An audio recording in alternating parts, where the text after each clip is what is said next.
Alors, ce matin, on poursuit notre étude sur Gédéon. C'est, je crois, le 5e message. On va voir sur la vie de ce juge en Israël nommé Gédéon. Et plus je médite sur son histoire, plus je m'aperçois qu'elle est très représentative de notre vie chrétienne. Et ce, du début à la fin.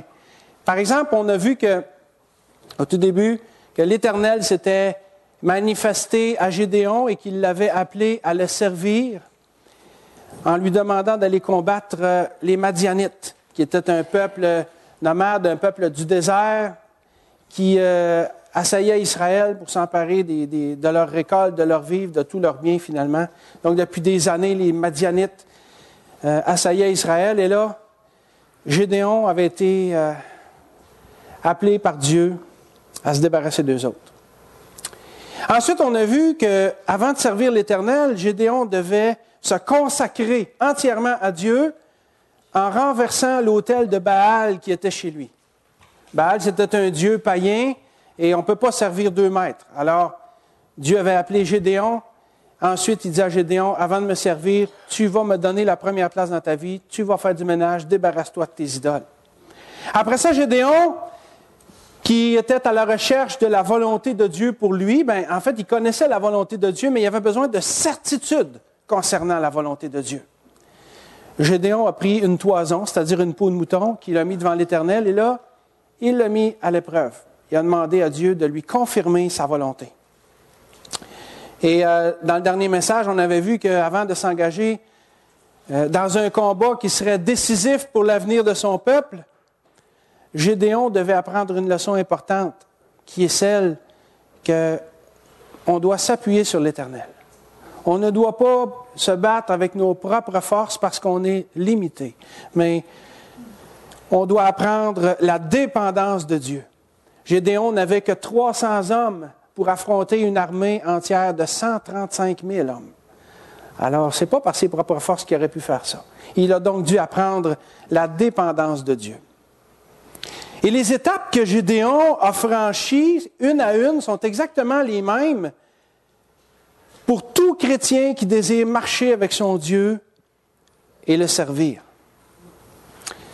Parce que tout comme Gédéon, on ne serait pas avec le Seigneur si Dieu ne nous serait pas, premièrement, ne s'était pas... Je recommence. On ne serait pas avec Gédéon, avec Dieu... Je recommence encore. On ne serait pas avec le Seigneur si Dieu ne s'était pas premièrement manifesté à nous pour nous appeler à le suivre et à le servir. Et Dieu veut aussi pour nous, comme il le voulait pour Gédéon, que nous ayons un cœur tout entier à lui. Un cœur tout entier. Dieu veut avoir la première place dans nos vies, alors il nous demande de se débarrasser de nos idoles, c'est-à-dire tout ce qui dans nos vies ont plus d'importance pour nous que Dieu. Et tout comme Gédéon, il vient des temps aussi où on a besoin de connaître avec certitude la volonté de Dieu pour nous. Et ce n'est pas toujours évident ça, mais Dieu est capable de nous le montrer quand on lui demande. Et comme pour Gédéon, dans tous les combats que nous aurons amenés dans notre vie chrétienne, tous nos combats spirituels, toutes nos luttes, toutes les difficultés, les obstacles dans notre vie auxquels nous aurons à faire face, Dieu veut qu'on soit dépendant de lui et non de nos propres forces. Amen. Donc, l'histoire de Gédéon est très représentative de notre vie chrétienne parce qu'on y voit son appel, sa consécration, son service, sa sanctification. Et maintenant, on va continuer ce matin avec ce message où on va voir qu'après avoir franchi toutes ces étapes-là, Gédéon va maintenant s'engager dans un combat, dans le combat que Dieu l'avait appelé, pour aller chercher la victoire. Dieu veut qu'on soit victorieux dans nos vies chrétiennes. Mais être victorieux dans nos vies chrétiennes, c'est facile à dire, mais ce n'est pas toujours évident à mettre en pratique. On va voir que Gédéon, avant d'aller délivrer son peuple de l'oppression des Madianites ce matin, va adopter une stratégie et il va en sortir victorieux. Vous savez, la vie chrétienne est pleine de combats.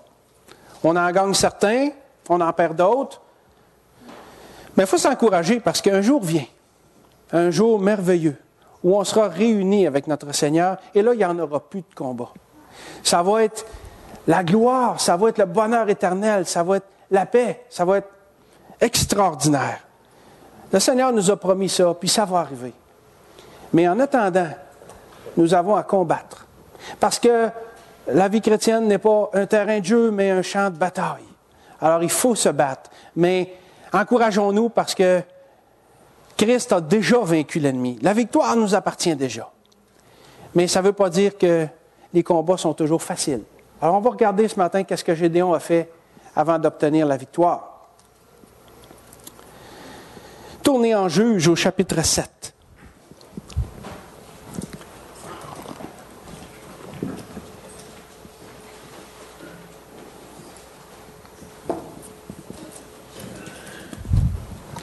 Gédéon et la stratégie de la victoire, c'est le titre du message de ce matin. Pour se remettre en contexte, on avait vu la dernière fois, dans les versets 9 à 15 de ce chapitre 7, que Dieu avait fait descendre Gédéon au camp des Madianites pendant la nuit pour lui faire entendre un songe qu'un soldat madianite avait eu. Et ce songe annonçait la victoire de Gédéon et ses hommes sur les Madianites. Et en faisant ça, ce que Dieu voulait faire, c'était de fortifier Gédéon avant la bataille. Puis ça a marché. Regardez le verset 15. Juge 7, verset 15. Lorsque Gédéon eut entendu le récit du songe et son explication, il se prosterna, revint au camp d'Israël et dit, « Levez-vous, car l'Éternel a livré entre vos mains le camp de Madian. » Alors Gédéon descend craintif, il prend même son serviteur avec lui pour aller là. Et là, Dieu lui dit, « Garde, rassure-toi, Gédéon, je vais te faire entendre quelque chose. » Et là, il entend de la bouche même d'un de ses ennemis que Gédéon obtiendrait la victoire. Alors, il est fortifié, il est encouragé. Et c'est là qu'on est rendu. Et on va voir ce matin, et là, dans la première partie, dans le premier point, dans les versets 16 à 18, que pour être victorieux sur nos combats, il nous faut premièrement établir une stratégie. Alors, lisons les versets 16 à 18.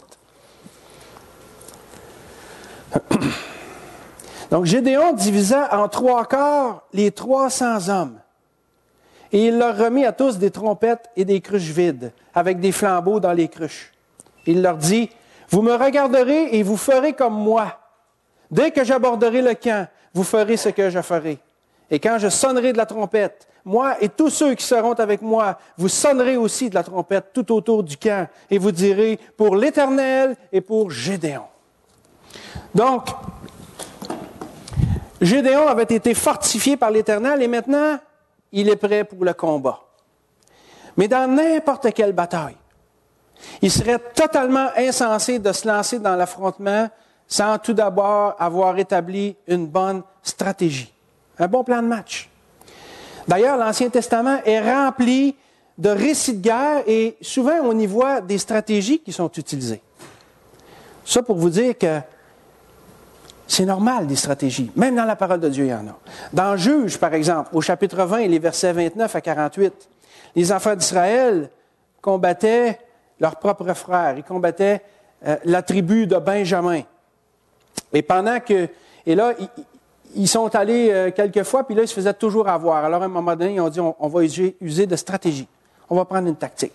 On va se diviser, et pendant qu'un bataillon va s'en aller, va faire sortir les hommes de la ville, on va les emmener loin de la ville, ils vont courir après nous autres. Pendant ce temps-là, un autre bataillon va sortir, va entrer dans la ville, va massacrer tout le monde, va incendier la ville. Et là, ils avaient un signal. Quand vous verrez la fumée sortir, ça veut dire qu'on l'a. Alors, c'est ce qu'ils ont fait. Un premier bataillon a fait sortir les soldats de la ville, ils les ont emmenés loin. L'autre a attaqué la ville, et quand ils ont vu la fumée, ils sont revirés de bord, et ils ont rentré dans leurs frères, et ils les ont massacrés. La tribu de Benjamin a presque été anéantie à ce moment-là. On voit ça dans Juges, au chapitre 20. Donc, ils avaient une stratégie. Ils avaient une tactique. Au chapitre 3 du livre des Juges, dans les versets 12 à 30, il y a un juge qui s'appelait Éhud. Éhud, il avait été juge en Israël avant même l'époque de Gédéon. Et lui, il s'était fait une petite épée qu'il avait cachée sous ses vêtements. Il était gaucher. Leurs ennemis, à ce moment-là, n'étaient pas les Madianites, mais les Moabites. Alors, Éhud, il est allé voir Églon, qui était le roi de Moab, les ennemis d'Israël, et il lui avait demandé un entretien en privé. Il avait dit, j'ai un message pour toi de la part de mon Dieu. Alors, il s'en va en privé avec Églon, et quand il se penche pour lui parler à l'oreille, avec la main droite dessus, il sort l'épée puis il lui rentre dans le ventre. Et on dit que Églon était tellement gras que l'épée a complètement rentré dans son corps, que la graisse a entouré. Et là, il était tout seul. Alors, il est tombé par terre, et là, Éhud s'est sauvé par en arrière. Les gardes d'Églon ont pris du temps à réaliser que leur roi était mort et tout ça. Et ça a fait que Éhud est retourné vers ses frères en Israël. Ils sont revenus et ils ont battu les Moabites parce que les Moabites n'avaient plus de roi pour les diriger. Alors, c'était une tactique militaire. Vous pouvez lire cette histoire-là en Juges au chapitre 3. En Daniel 5, chapitre 5 du livre de Daniel, la Bible nous dit que pendant que le roi de Babylone donnait un festin dans son palais, les doigts d'une main d'homme sont apparus et ont écrit un message sur le mur. Un message qui annonçait la chute de l'Empire babylonien. Et effectivement, dans cette même nuit, les Mèdes et les Perses ont renversé l'Empire babylonien. La Bible ne nous dit pas quelle stratégie les Mèdes et les Perses ont employé cette nuit-là pour faire tomber le puissant empire babylonien. Mais l'histoire générale, elle, nous le raconte. Et c'est intéressant. La ville de Babylone était une ville forte, une ville grande, une ville riche, une ville prospère. Elle avait d'épaisses et de hautes murailles, imprenables. Et semble-t-il qu'il y avait dans la ville assez de provisions pour soutenir un siège militaire pendant 20 ans. Alors, si une armée ennemie campait autour de la ville et que personne ne pouvait entrer ou sortir, les Babyloniens auraient été à l'abri pendant 20 ans. Imaginez, il était bien organisé, imprenable, de la nourriture. Puis en plus de ça, le fleuve, l'Euphrate, coulait au travers de la ville, du nord au sud, ce qui leur apportait de l'eau en abondance, en quantité plus qu'industrielle. Alors les Babyloniens se croyaient à l'abri. Les Mèdes et les Perses ont quand même réussi à s'emparer de Babylone parce qu'ils avaient une bonne stratégie militaire. En fait, ils sont arrivés discrètement. La Bible nous dit que le roi donnait un banquet cette nuit-là à 1000 de ses plus grands officiers et chefs, bon, tout ça. Ça veut dire qu'il y en avait d'autres aussi, là, autour. Ils sont sur le party. Ils sont confiants. Notre ville est imprenable, on a tout ce qu'il faut. Et le roi de Babylone se nommait le roi des rois. Alors, il était une fausse paix, une fausse sécurité. Et là, les Mèdes et les Perses arrivent, subtilement. Ils étaient probablement des dizaines de milliers. Ils arrivent de nuit. L'histoire nous dit qu'il n'y avait pas de garde sur la muraille. Alors, personne ne les a vus venir. Ils sont trop confiants. Peut-être que les gardes étaient sur le party, eux autres aussi. Je ne le sais pas. Bref, ils arrivent là et ils ne peuvent pas rentrer dans la ville. Savez-vous qu'est-ce qu'ils ont fait? Ils ont creusé. Puis ils ont détourné le fleuve vers un lac voisin. Ils ont détourné l'eau du fleuve en quelques heures seulement. Ils ont détourné l'eau du fleuve vers un lac. Alors, le fleuve qui traversait la ville, là, bord en bord, là, il s'est asséché, il a descendu, le niveau de l'eau a considérablement baissé. Alors, les Mèdes et les Perses sont rentrés sous la muraille, sous le portail, dans le lit du fleuve. Et tout le monde était sur le party. Et l'histoire nous dit qu'ils n'ont même pas eu à combattre à cause de l'effet de surprise. Ils se sont emparés de Babylone sans avoir à donner un seul coup d'épée. Ils avaient une tactique militaire. Et ça, c'est vrai ce que je vous dis là. Les Mèdes et les Perses ont réussi à renverser l'Empire babylonien parce qu'ils avaient une bonne stratégie. Dans nos versets 16 à 18, avant d'aller combattre les Madianites, Gédéon en avait établi une stratégie lui aussi. Puis je crois que c'est aussi ce qu'on doit faire pour nos propres vies. Les stratégies, c'est important. Dans les écoles militaires, j'ai jamais été dans l'armée, mais pour autant que j'en sache, dans les écoles militaires, quand les officiers étudient, ils n'étudient pas seulement comment tirer de la carabine puis comment donner des ordres à des hommes. Ils apprennent les tactiques militaires. Ils étudient les guerres du passé et comment les batailles ont été remportées. Ça peut être des batailles de ce genre-là que je vous parle, les batailles de Jules César, les histoires de la Deuxième Guerre mondiale, etc., la guerre de Corée. Ils étudient les tactiques militaires. Et plus ils vont assimiler la stratégie militaire, plus ils vont assimiler ça, ils vont devenir des meilleurs tacticiens et sur le champ de bataille, ils vont être efficaces. Dans la Bible, il y a des tactiques, des stratégies. Dans l'histoire humaine, il y a des stratégies. Dans tous les combats, la stratégie fait partie intégrante de la guerre. Mais nous sommes aussi en guerre. Nous avons des batailles spirituelles à mener. On a des combats, des luttes à mener. Et c'est important de les aborder avec stratégie. Évidemment, tout ça est dirigé par le Seigneur. Mais les stratégies sont importantes. Quelle que soit l'épreuve qui est devant nous, ou quel que soit le combat que nous ayons à mener dans notre vie spirituelle, ne fonçons pas comme des insensés, tête première, mais prenons le temps de prier, de réfléchir et d'établir une stratégie, c'est-à-dire de se donner des moyens pour en sortir vainqueur. Si notre épreuve, notre Goliath, notre montagne, nos Madianites en avant de nous, nous font peur et avec raison, on serait insensé de foncer tête première. Prenons le temps de réfléchir. Trouvons-nous une stratégie, une tactique pour nous donner du courage. Mettons ça en prière, puis demandons à l'Éternel de nous diriger, de nous guider là-dedans. Seigneur, quelle que soit l'épreuve qui est devant moi, quel que soit le combat spirituel, quelle que soit la lutte que j'ai à mener, sois avec moi. Montre-moi comment je dois agir de façon sage et efficace. C'est donc important de se donner des stratégies si on veut en sortir vainqueur. Mais pour que nos stratégies fonctionnent, on doit aussi les établir de façon réaliste et selon les moyens dont on dispose. Il ne faut pas... Tu sais, les Mèdes et les Perses, ils n'auraient pas pu détourner les eaux de l'Euphrate en quelques heures seulement s'ils n'avaient pas été des milliers ou même des dizaines de milliers à creuser. Ils n'auraient pas pu arriver 3 ou 4 puis dire on va se dépêcher à creuser, on a un fleuve à détourner. Là. C'est pas réaliste. Mais eux, ils avaient les moyens de le faire. Et ils n'auraient pas pu non plus s'emparer de Babylone sans combattre s'ils n'avaient pas profité de l'effet de surprise. Alors, pour fonctionner, nos stratégies doivent être réalistes et selon les moyens dont on dispose. Et c'est ce que Gédéon a fait. On va relire le verset 16. Juge 7, verset 16. Gédéon divisa en 3 quarts les 300 hommes, et il leur remit à tous des trompettes et des cruches vides, avec des flambeaux dans les cruches.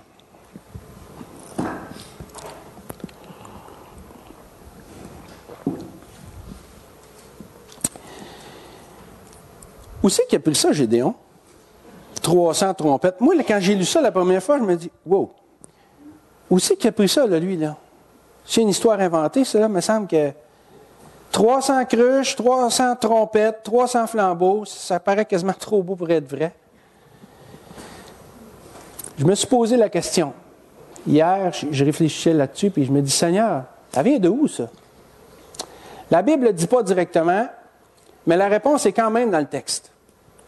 Dans les premiers versets du chapitre, on a vu que Gédéon avait au départ 32 000 hommes, 32 000 soldats avec lui.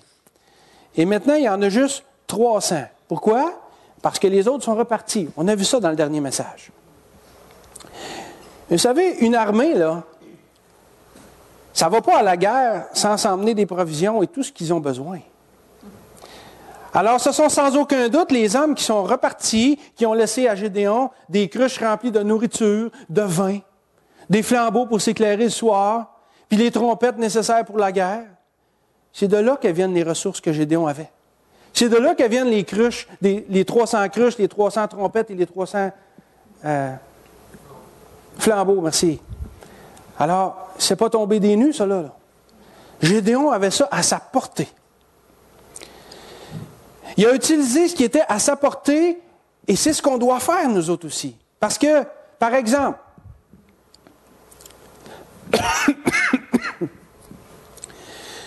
Est-ce que, peut-être que certains d'entre vous aimeriez se rapprocher du Seigneur puis d'arrêter de vivre en rond dans votre vie chrétienne? Peut-être que c'est ça votre combat. Peut-être pas. Mais peut-être qu'il y en a parmi vous que c'est ça. Je veux me rapprocher du Seigneur. Il me semble que ça fait longtemps que je stagne, puis je ne sais pas comment faire. Parfait. Premièrement, c'est de vouloir. Mais ensuite, c'est de se donner les moyens qui sont à notre portée pour y arriver. Ce que je veux dire, c'est que vous désirez aujourd'hui, un matin, là, vous prenez la décision. Vous dites, moi, là, dans ma vie chrétienne, ça fait longtemps que je stagne, ça fait longtemps que je vire en rond, je veux me rapprocher du Seigneur. Ben, check-moi bien aller. Je commence aujourd'hui 10 heures par jour à lire ma Bible, plus 4 heures de prière, plus... C'est pas réaliste. C'est voué à l'échec. C'est pas quelque chose qui est à notre portée. Essayez pas ça, ça ne marchera pas. Ça va marcher une journée ou deux, mais vous n'irez pas bien loin, à moins que le Seigneur vous donne une grâce bien spéciale. Il faut se donner des moyens réalistes, mais concrets, et qui sont à notre portée. Bon, bien, je vais me rapprocher du Seigneur. C'est pas réaliste de commencer à lire ma Bible 10 heures par jour, puis je ne suis même pas sûr que ce soit nécessaire non plus. Par contre, c'est nécessaire de le faire.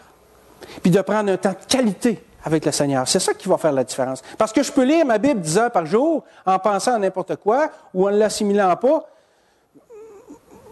C'est de la lecture. Mais si je la lis, puis que je prends, moi, 15 minutes, un 15 minutes, là, que je m'assois au pied du Seigneur, je suis disposé, puis là, je dis, Seigneur, parle-moi.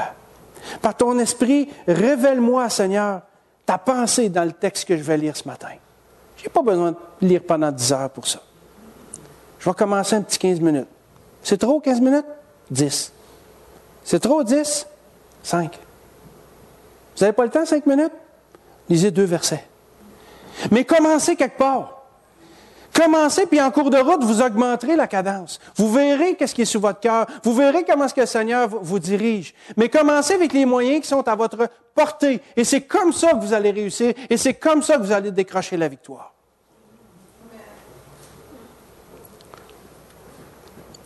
Trouvez-vous aussi un endroit propice. On ne s'assoit pas pour lire la parole de Dieu, pour passer un temps de qualité avec le Seigneur devant la télévision en écoutant les nouvelles. Trouvez-vous un endroit propice. Quand les enfants sont couchés ou sont à l'école,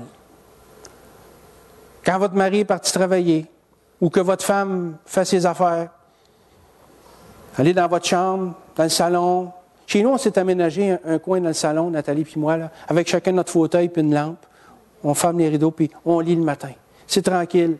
Les enfants ne sont pas encore debout. Puis... Avant ça, je commençais ma journée, là, puis j'écoutais les nouvelles. J'écoutais les nouvelles, puis là, j'étais absorbé, puis là, j'ai pas eu le temps de lire, je lirai tout à l'heure, je m'en vais au bureau. Finalement, j'arrivais à la fin de la journée, puis là, j'ai pas lu, puis là, la culpabilité, puis là, je me couche le soir, puis là, je lis comme par devoir, pour me débarrasser, pour apaiser ma conscience. C'est bon, rien. Ça vaut rien. Donnons-nous les moyens à notre portée, et qui sont réalistes, et comme ça, on va arriver à la victoire. Un pas à la fois, un jour à la fois, mais victorieux. Vous comprenez ce que je veux dire? Prenons les moyens qui sont à notre portée pour y arriver. Peut-être que votre combat spirituel, c'est pas ça. Peut-être que c'est d'accepter une situation difficile.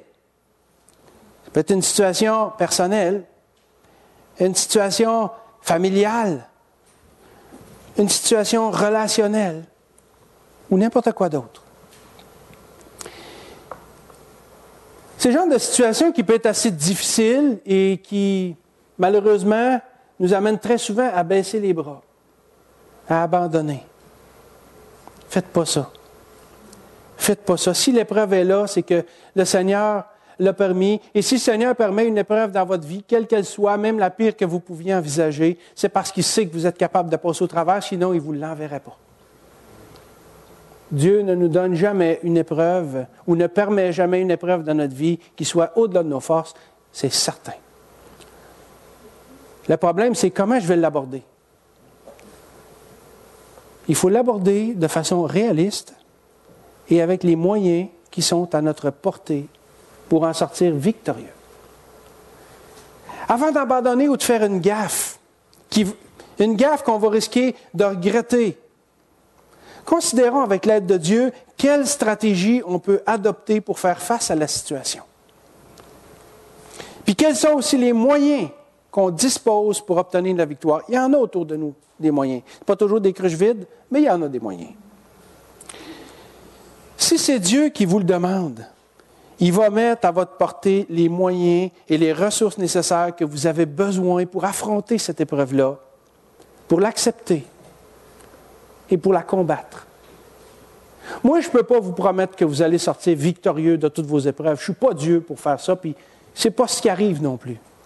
Mais la victoire est toujours possible, par exemple. Et plus qu'on va s'accrocher au Seigneur, plus qu'on va être dépendant de lui, plus qu'on va être réaliste et qu'on va se donner les moyens à notre portée pour y arriver, plus que la victoire va nous sembler possible. Quelle que soit la difficulté à laquelle vous êtes confrontés, quel que soit le combat spirituel que vous aurez amené dans votre vie, si vous voulez en sortir vainqueur, établissez-vous une stratégie réaliste et selon les moyens dont vous disposez.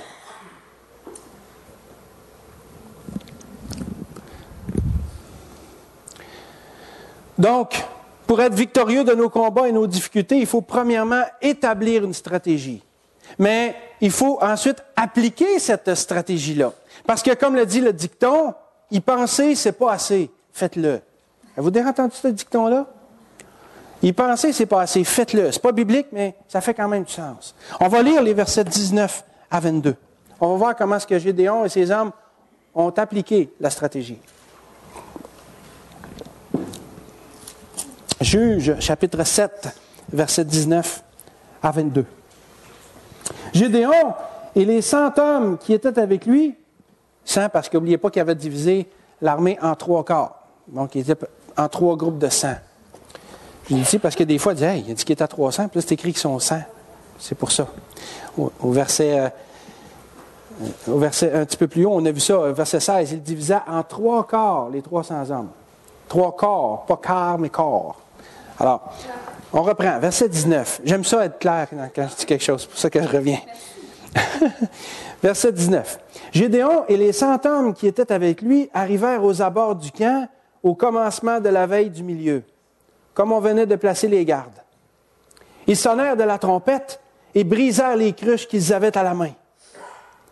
Les 3 quarts sonnèrent de la trompette et brisèrent les cruches. Ils saisirent de la main gauche les flambeaux et de la main droite les trompettes pour sonner. Et ils s'écrièrent « Épée pour l'Éternel et pour Gédéon !»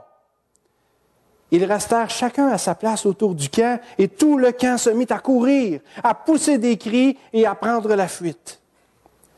Les 300 hommes sonnèrent encore de la trompette et dans tout le camp, l'Éternel leur fit tourner l'épée les uns contre les autres. Le camp s'enfuit jusqu'à Beth-Shitta, vers Tséréra, jusqu'au bord d'Abel-Méhola, près de Tabat. Ça, c'est à côté d'Évin.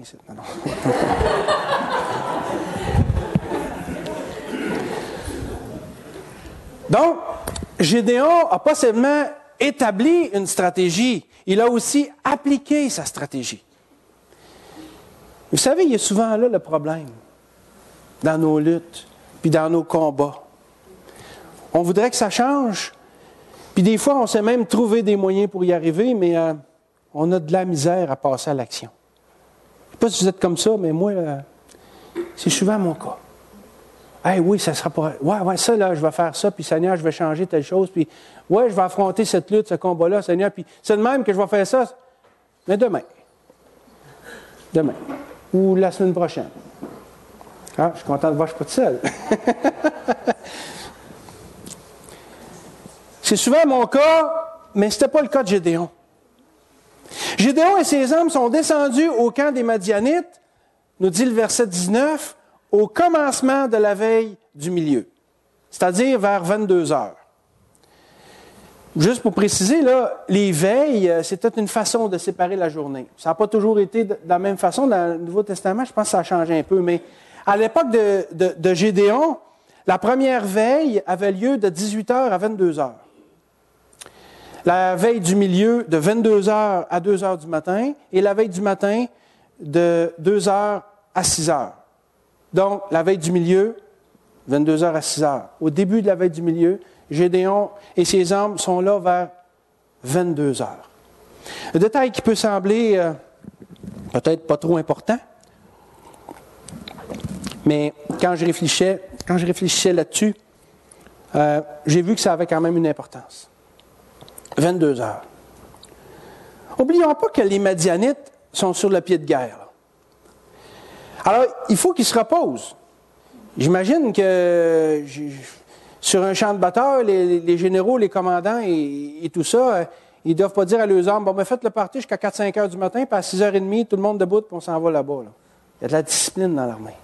Ça prend des forces pour se battre. J'imagine qu'à 22 heures, la plupart des soldats devaient être couchés. Essayons à un moment donné, de visualiser la scène, là, de se mettre à leur place. Les Madianites sont endormis. Il est autour de 10 heures du soir, peut-être un peu plus, peut-être un peu moins. Bon. Autour de 10 heures du soir, tout le monde est couché. Certains dorment probablement, d'autres sont à moitié endormis, d'autres réfléchissent au butin qu'ils vont piller le lendemain. C'est très probable, cela. Alors, il reste que sont tous couchés dans leurs tentes, dans les campements un peu partout, et tout est calme. Peut-être des feux qui brûlent ici et là pour un petit peu de clarté, puis il y a des gardes, quelques gardes dans le camp qui se promènent. Mais c'est la nuit. Tout est calme. Puis là, tout d'un coup, Gédéon et ses hommes arrivent, puis ils se mettent à crier. Ils se mettent à crier pour l'Éternel et pour Gédéon, puis là, ils sonnent des trompettes, puis là, ils cassent les cruches, puis là, les cruches cassent, ce qui fait que la lumière de la torche, elle allume. Là, les soldats, les gardes là, qui sont dans le camp, qu'est-ce qui se passe? Qu'est-ce qui se passe? Ça doit se mettre à courir partout pour avertir tout le monde. Imaginez, là, vous êtes couchés dans la tente, là, ça se met à crier, puis à gueuler, puis les fracas, qu'est-ce qui se passe? Tout le monde court partout. La lumière des torches qui reflète l'ombrage des gens qui courent partout sur les tentes. Imaginez-vous la panique, là? Moi, je suis certain que les Madianites ont pensé qu'il y avait des milliers et des milliers d'Israélites à assaillir le camp tout d'un coup. La panique totale, la panique générale. Les lumières, le vacarme, tout ça produit subitement dans le camp devait donner l'impression que les Israélites étaient extrêmement nombreux puis qu'ils subissaient un assaut massif. Hey, c'est toute une stratégie, ça. Hein? Les Madianites, surpris dans leur sommeil, paniquent. Et là, ils paniquent, là, et là, ils tournent leurs épées les uns contre les autres. C'est ça que le texte dit, là. Oui, mais comment se fait, ça? Ils sont donc bien innocents. Qu'est-ce qu'ils font là?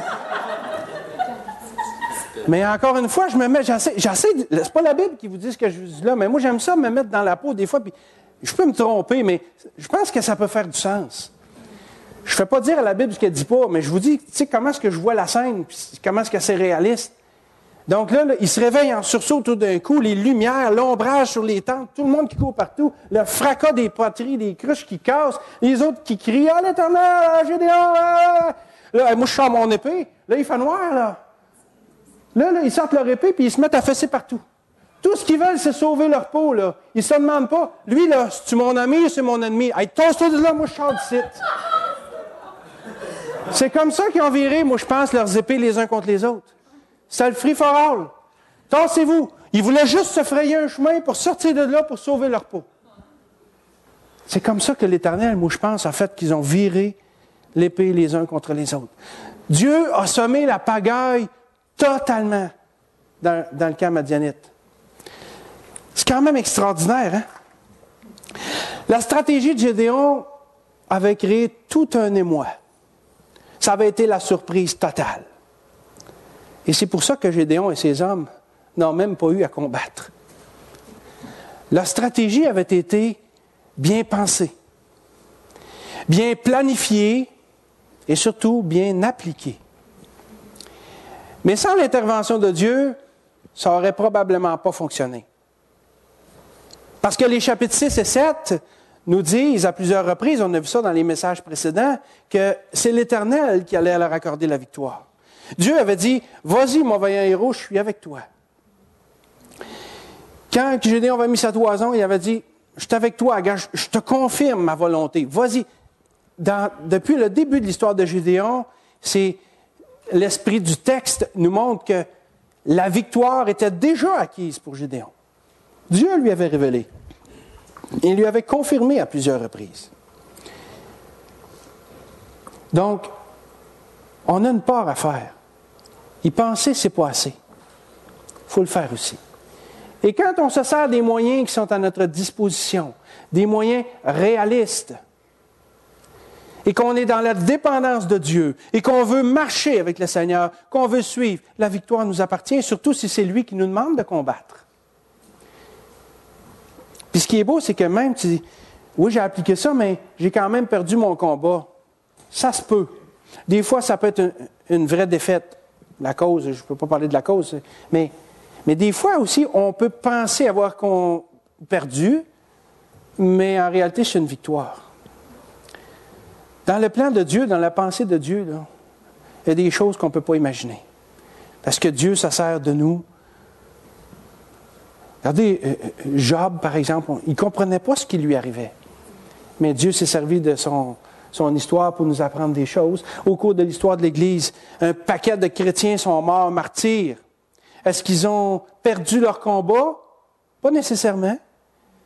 Dieu les appelait à mourir martyrs, parce que leur mort a servi de témoignage, et des centaines et des milliers de gens sont venus à la connaissance du salut en Jésus-Christ, parce que ces martyrs-là sont allés jusqu'au bout, parce que c'était ce que Dieu leur demandait. Alors, voyons pas des fois ce qu'on peut comprendre comme étant une défaite, comme étant toujours une défaite. Ce n'est peut-être pas le cas. Laissons ça à Dieu, mais combattons le bon combat. Paul a dit, j'ai achevé la course, j'ai combattu le bon combat. Et c'est ce à quoi Dieu nous appelle aussi. Et c'est important de s'établir une bonne stratégie pour y arriver. Dieu pourrait le faire sans ça, mais il choisit de nous impliquer dans son plan. Ça, c'est un privilège. C'est un privilège. Dieu nous demande de s'impliquer dans son plan.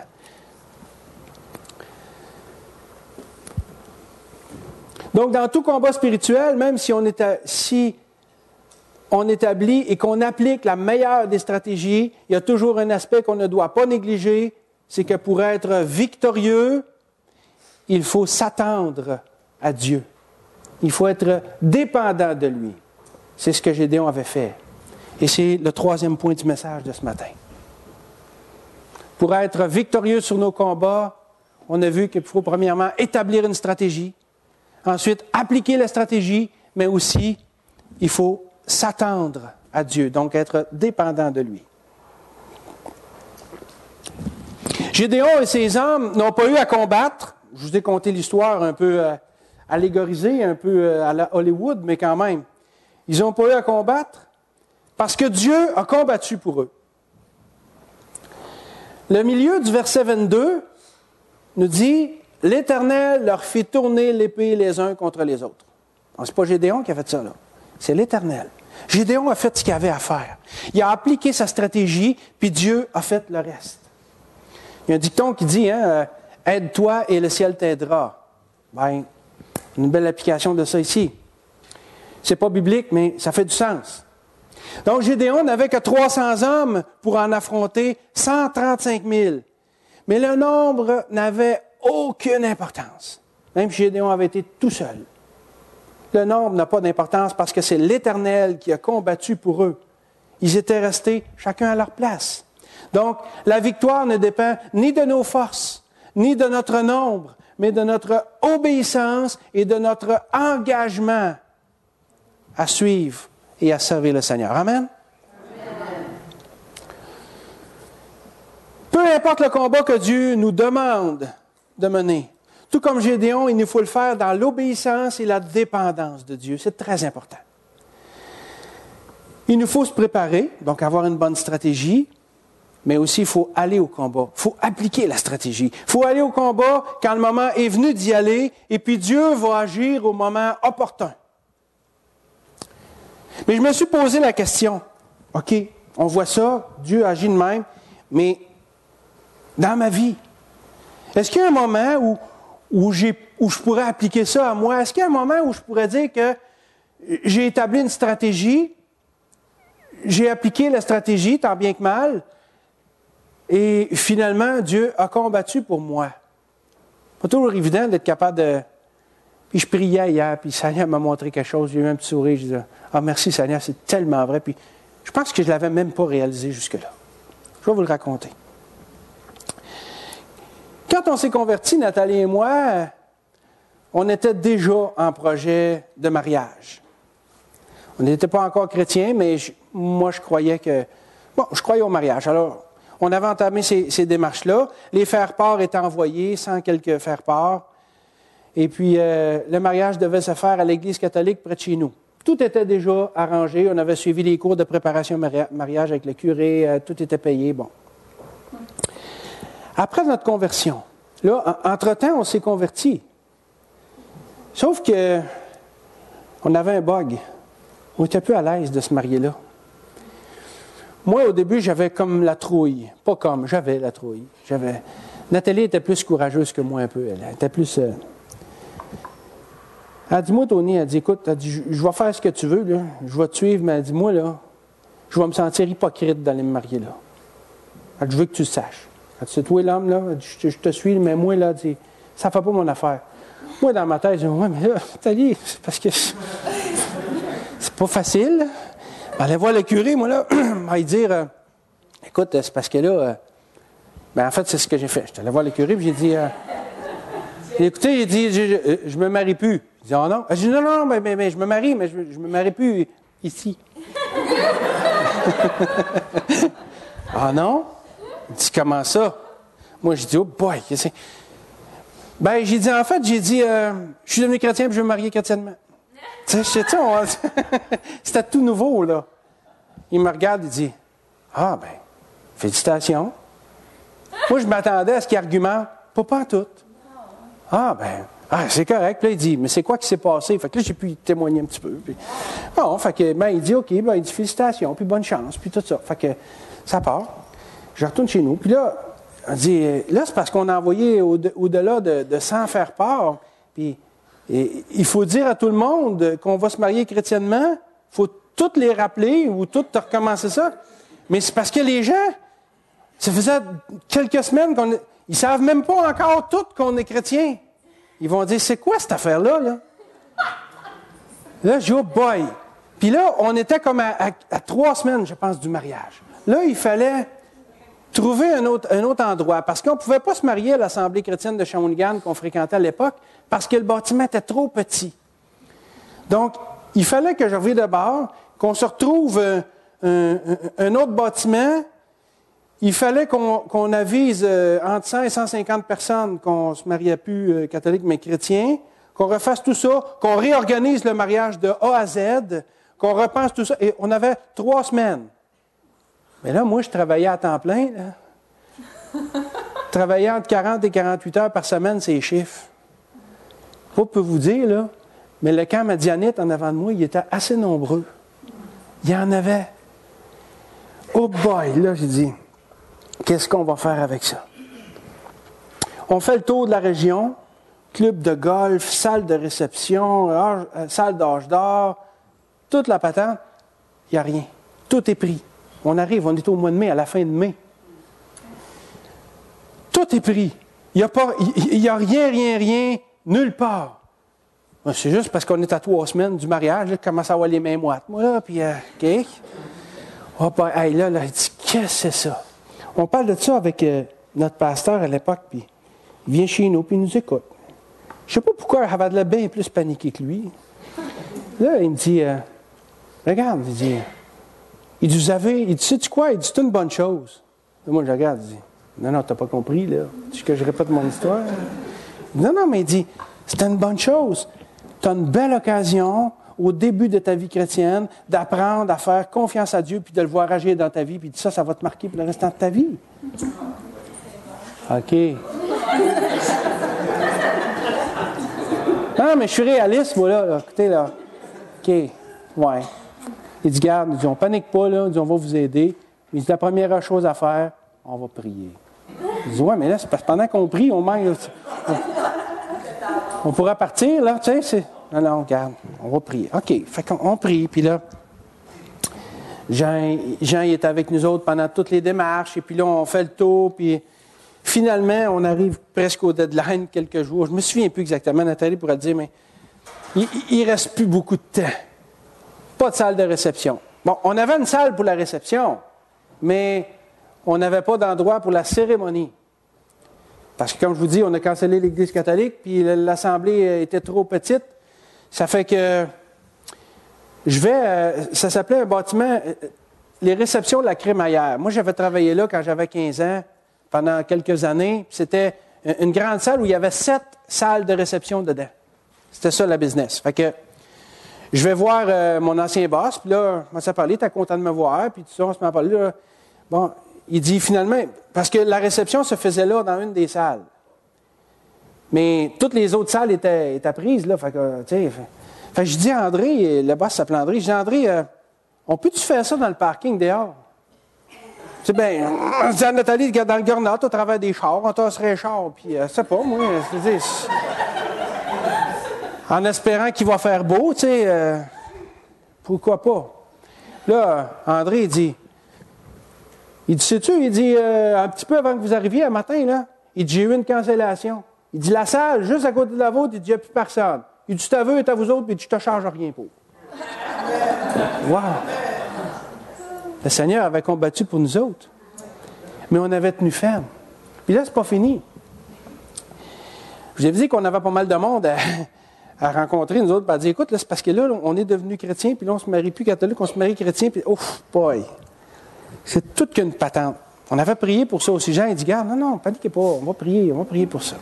Et puis là, entre-temps, il y avait eu un party de famille. À côté de chez ma mère, où est-ce qu'elle habite, c'était mes grands-parents qui habitaient là. Et souvent, là, bon, la fin de semaine, ça se ramassait, puis je ne sais plus qu'est-ce qu'il y avait eu exactement, mais là, il y avait un gros party de famille. Toute la famille était là. Fait que ma mère, elle m'appelle, elle dit, Tony, elle dit, occupe-toi plus de ça, puis elle visite tout le monde. Elle dit, tout le monde était là. Fait que Denis, c'était le mari de ma mère, elle dit, Denis, il a visité tout le monde en même temps. Quoi? J'ai plus personne à appeler. Non, elle dit, ils ont tous compté ça. Puis elle dit, en plus, ils sont tous bien contents, ils vont tous être là.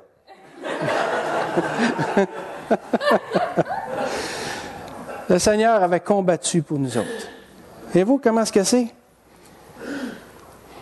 Il nous a trouvé une salle. Il s'est chargé d'aviser le monde. Ils sont tous venus. Ça a même été un bon témoignage. Puis on a pu profiter de notre voyage de noces comme prévu. Fait qu'on était bien contents. T'es bien content. Mais tout comme Gédéon, on avait répondu à l'appel de Dieu. On lui avait obéi. On avait fait, humainement parlant, tout ce qui était possible de faire avec les moyens qui étaient à notre disposition.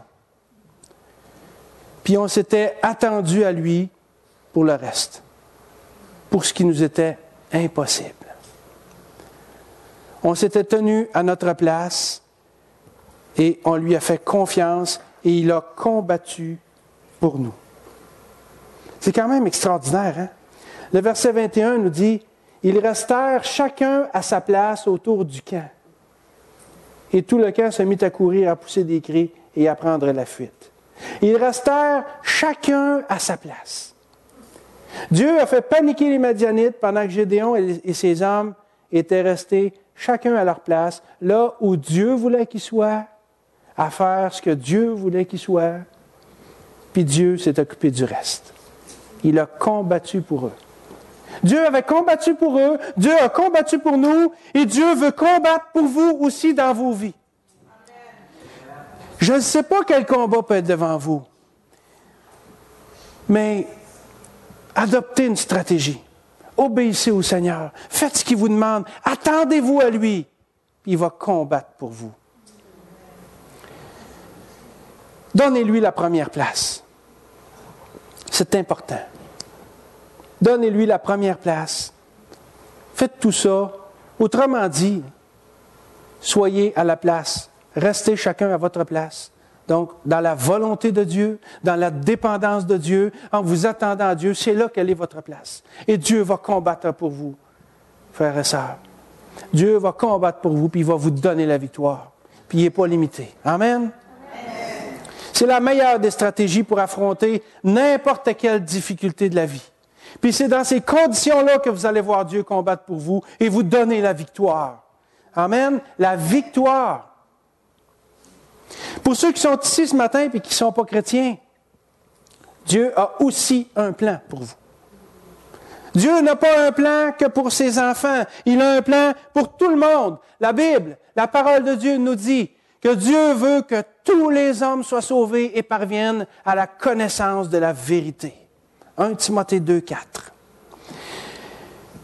Par contre, il ne vous demandera pas de combattre. Si vous êtes un enfant de Dieu, le Seigneur ne vous demandera pas de combattre ni d'établir une stratégie pour obtenir votre salut. Ce serait inutile. Inutile, une perte de temps. Parce que vous ne pouvez pas obtenir le salut par vous-même, ni en totalité, ni en partie. Alors, vous n'avez pas à combattre pour obtenir le salut. Vous n'avez pas à adopter de stratégie. Vous n'avez pas à être religieux, à faire des bonnes œuvres, à donner de l'argent, à donner de votre temps. Vous n'avez rien de tout ça à faire. Parce que la parole de Dieu nous dit, en Éphésiens 2, versets 8 et 9, « Car c'est par la grâce que vous êtes sauvés, par le moyen de la foi, et cela ne vient pas de vous, c'est le don de Dieu. » Le don de Dieu, mes amis. Ce n'est point par les œuvres afin que personne ne se glorifie. Donc, les deux premiers points du message qu'on a vu ce matin. Établir une stratégie, appliquer la stratégie, ne s'applique pas à vous. Si vous n'êtes pas chrétien, ces deux points-là ne s'appliquent pas à vous. Mais le troisième point, oui, lui s'applique à vous. S'attendre à Dieu. Dieu vous offre le salut gratuitement ce matin, sans que vous ayez à combattre ou à établir la moindre stratégie pour y arriver. Parce que de toute façon, ça ne marchera pas. Tout ce que vous devez faire, c'est vous attendre à lui. C'est-à-dire lui faire entièrement confiance. Sur la croix, le Seigneur Jésus a vaincu le pire de vos ennemis. Ce n'est pas les Madianites. Ce n'est pas de rencontrer des gens pour un mariage. Ce n'est pas de vous trouver une salle de réception. Ça, c'est de la pacotille. Le pire de vos ennemis, c'est la mort. La mort physique, mais aussi la mort spirituelle. Et ça, vous ne pouvez rien pour empêcher ça. Aucune stratégie ne pourra vous empêcher ça. Tout ce que vous devez faire, c'est vous attendre à Dieu d'un cœur sincère, d'un cœur pur. Aller vers lui et dire, Seigneur, ce que tu as fait sur la croix, c'est pour moi que tu l'as fait. Ce que Jésus a fait sur la croix, c'est qu'il a pris à votre place la condamnation et le jugement de Dieu. On vient au monde, qu'on le veuille ou non, avec une nature pécheresse. C'est-à-dire qu'on fait des choses qui déplaisent à Dieu. On mène notre vie à notre façon, et ça, ce n'est pas conforme avec sa volonté. Mais Dieu veut qu'on vienne à lui. Et il n'y a rien qu'on puisse faire pour plaire à Dieu, pour obtenir le salut et la vie éternelle. Dieu a tout fait. Et il vous dit maintenant, fais rien, aucune stratégie, ça ne marchera pas. J'ai fait ce que tu avais à faire, attends-toi à moi. C'est-à-dire, crois de tout ton cœur que ce que je fais, c'est pour te sauver. Crois dans ton cœur que je suis mort et ressuscité pour te donner la vie. Jésus sur la croix a porté vos péchés. Tout ce que vous avez dit, pensé ou fait qui déplaît à Dieu dans votre vie, ce sont des péchés et ça vous empêche de rentrer au ciel. Mais Jésus a réglé tout ça. Jésus a réglé tout ça. Il dit, écoute, c'est quelque chose qui est difficile à expliquer en quelques minutes. Et je vais laisser le Saint-Esprit le faire. Mon temps est déjà écoulé, mais quand même c'est important, puis je veux dire ceci. Votre cœur est peut-être touché ce matin. C'est peut-être ça votre combat spirituel. Et peut-être que depuis un certain temps, vous cherchez quelle stratégie adopter pour obtenir la vie éternelle, le salut en Jésus-Christ. Pour avoir la certitude que vous allez au ciel après votre mort. Arrêtez de chercher. La solution se présente à vous ce matin. Car c'est par la grâce que vous êtes sauvés.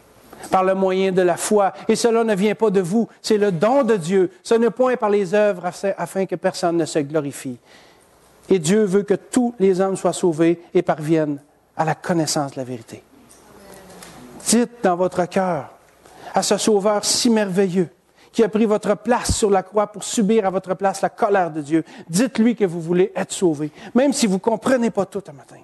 Dites-lui que vous croyez en lui et que vous désirez le salut de Dieu, la paix de Dieu qui vient avec, ainsi que toutes ses promesses. J'ai dit en début de message tout à l'heure qu'un jour glorieux vient, un jour où on va être réunis avec le Seigneur Jésus, où il n'y aura plus de combat, il n'y aura plus de mort, il n'y aura plus de peine, il n'y aura plus rien de tout ça.